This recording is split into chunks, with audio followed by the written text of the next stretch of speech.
Chapter 3. A Short Rest. They did not sing or tell stories that day, even though the weather improved nor the next day, nor the day after. They had begun to feel that danger was not far away on either side. They camped under the stars, and their horses had more to eat than they had, for there was plenty of grass, but there was not much in their bags, even with what they had got from the trolls. One morning they forded the river at wide, shallow place, full of noise of stones and foams. The far bank was steep and slippery. When they got to the top of it, leading their ponies, they saw that the great mountains had marched down very near to them. Already they seemed only a day's easy journey from the feet of the nearest. Dark and drear it looked, though there was patches of sunlight on its brown sides, and behind its shoulders the tips of snow peaks gleamed. "Is that the mountain?" asked Bilbo in a solemn voice, looking at it with round eyes. He had never seen a thing that looked so big before. "Of course not," said Barden. "That is only the beginning of the misty mountains. We have got to get through or over or under them somehow before we can come into the woodland beyond. And this is a deal of a way even from the other side of to the lonely mountain in the east, where Smaug lies on our treasure." "Oh," said Bilbo, and just at the moment he felt more tired than he had ever remembered feeling before. He was thinking once again of his comfortable chair before the fire, in his favourite sitting room, in his hobbit hole, and of the kettle singing not for the last time. Now Gandalf led the way. "We must not miss the road, or we shall be done for," he said. "We need food for one thing, and rest in reasonable safety. Also, it is very necessary to tackle the Misty Mountains by the proper path, or else you will get lost in them, and have to come back and start at the beginning again, if you ever get back at all." They asked him where he was making for, and he answered, "You are come to the very edge of the world, as some of you may know, hidden somewhere ahead of us in the fair valley of Rivendell, where Elrond lives in the last homely house. I sent a message by my friends, and we are expected." That sounded nice and comforting, but they had not got there yet, and it was not so easy as it sounds to find the last homely house west of the mountains. There seemed to be no trees, no valley, and no hills to break the ground in the front of them, only one vast slope going slowly up and up to meet the feet of the nearest mountain, a wide land the colour of heather and crumbling rock, with patches and slashes of grass green and moss green showing where water might be. Morning passed, afternoon came, but in all the silent waste there was no sign of any dwelling. They were going anxious, for they saw now that the house might be hidden almost anywhere between them and the mountain. They came on unexpected valleys, narrow and with steep slides, that opened suddenly at their feet, and they looked down surprised to see trees below them and running water at the bottom. There were gullies that they could almost leap over, but were very deep with waterfalls in them. There were dark ravines that one could neither jump over nor climb into. There were bogs, some of them green, pleasant places to look at, with flowers growing bright and tall, but a pony that walked there with a pack on its back would never have come out again. It was indeed a much wider land from the ford to the mountain than ever you would have guessed. Bilbo was astonished. The only path was marked with white stones, some of which were small and others were half covered with moss or heather. Altogether it was a very slow business following the track, even guided by Gandalf, who seemed to know his way about pretty well. His head and beard wagged this way and that as he looked for stones, and they followed his lead, but they seemed to near to the end of his search when the day began to fail. Tea time had long gone by, and it seemed supper time would soon do the same. There were moths fluttering about, and the light became very dim, for the moon had not risen. Bilbo's pony began to stumble over roots and stones. They came to the edge of a steep fall in the ground, so suddenly that Gandalf's horse nearly slipped down the slope. "Here it is at last," he called, and the others gathered round him and looked over the edge. They saw a valley far below. They could hear the voice of hurrying water in a rocky bed at the bottom. The scent of trees was in the air, and there was a light on the valley side across the water. Bilbo never forgot the way they slithered and slipped in the dusk down the steep zigzag path into the secret valley of Rivendell. The air grew warmer as they got lower, and the smell of the pine trees made him drowsy, so that every now and again he nodded and nearly fell off, or bumped his nose on his pony's neck.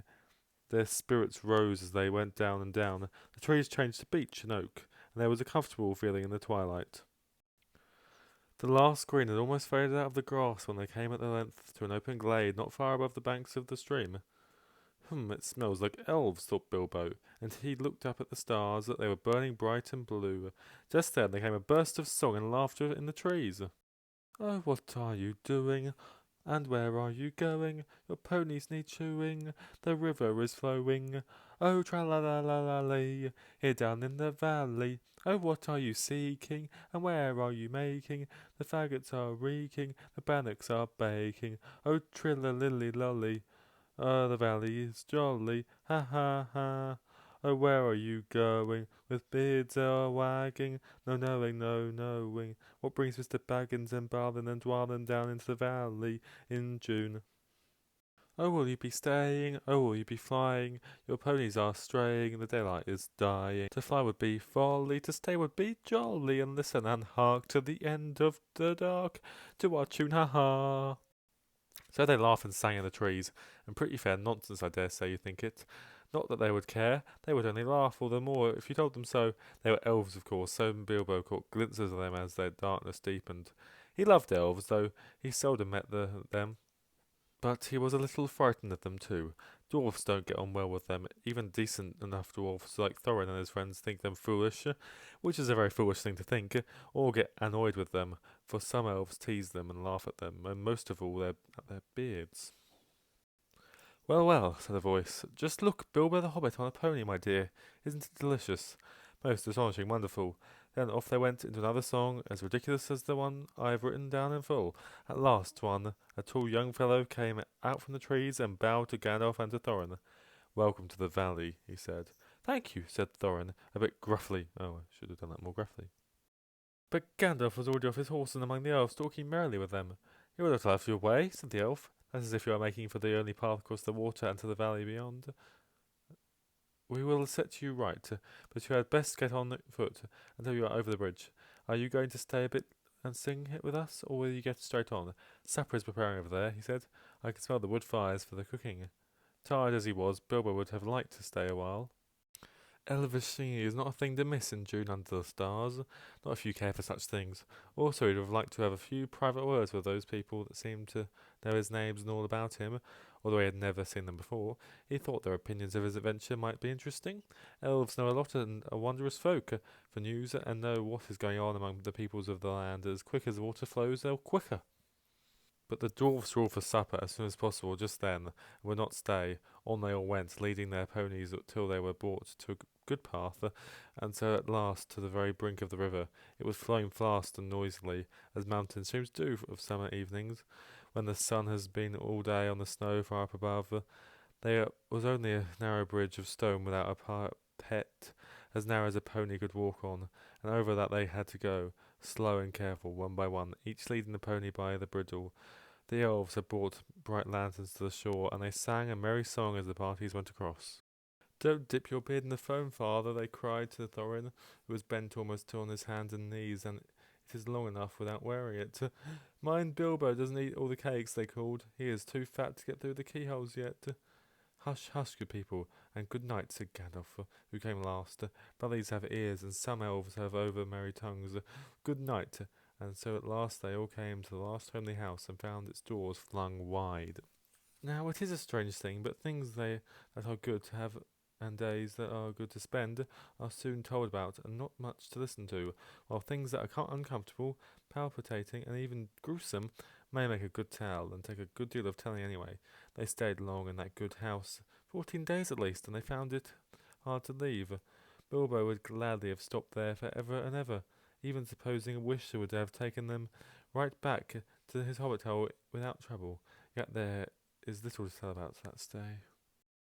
The master of the house was an elf friend, one of those people whose fathers came into the strange stories before the beginning of history, the wars of the evil goblins and the elves and the first men of the north. In those days of our tale, there were still some people who had both elves and heroes of the north for ancestors, and Elrond, the master of the house, was their chief.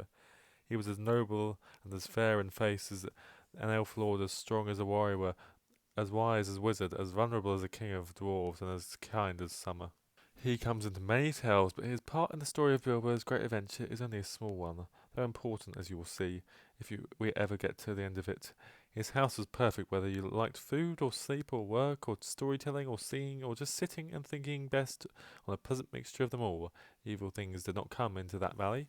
I wish I had time to tell you even a few of the tales, or one of or two of the songs that they heard in that house, All of them, the ponies as well, grew refreshed and strong in a few days. Their their clothes were mended, and as well as their bruises, their tempers, and their hopes. Their bags were filled with food and provisions light to carry, but strong to bring them over the mountain passes.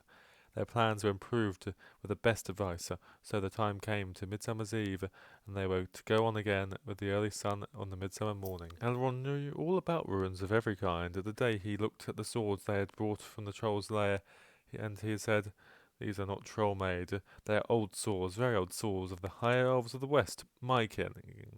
Were made in Gondolin for the Goblin Wars. They must have come from a dragon's hoard or goblin's plunder, for dragons and the goblins destroyed that city many ages ago. This Thorin, the ruins name Orcrist, and the goblin cleaver in the ancient tongues of Gondolin.